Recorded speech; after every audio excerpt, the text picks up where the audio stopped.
arrest you because you're being very uncooperative. I said, well, you're going to have to arrest me because I'm going in there, and I'm telling you right now, I don't see none of y'all in there. Y'all are standing with snipers, and y'all are far away.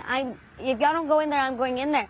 He immediately put me in cuffs. She says after Uvalde police officers told marshals to uncuff Gomez, she ran towards the school. As soon as they uncuffed me, I jumped that first gate fence, and once I jumped it, I went to my son's class, and I knocked on the door, and I remember the teacher saying, I'm like, hey, they're already boach cutting the fence to get me. She's like, you think we have time to get out? I said, y'all have time. I'm going to run for my other son. Once she was assured her son was okay, Gomez ran to get her other child, encountering more officers who tried to stop her. So I start yelling, and I'm being uncooperative, and I'm like, well, y'all aren't doing what are y'all doing? Y'all ain't doing y'all need to be in here. Give me your vest. Somebody give me a vest, something. I started paying attention to how far the shots were being, so that I knew the shooter was all the way still by my first son's class. So when I went to my second son's door, the teacher didn't want to open the door for me.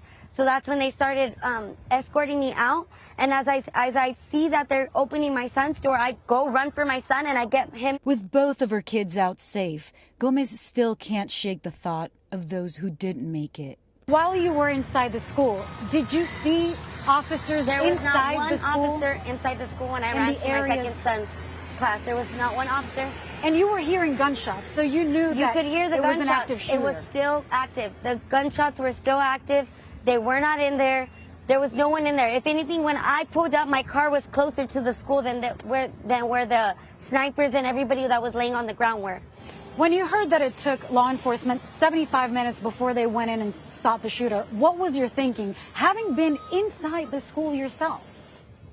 I don't know. I was just thinking that they could have saved many more lives. They could have gone into that classroom, and maybe 2 or 3 would have been gone, but they could have saved the whole class. They could have done something.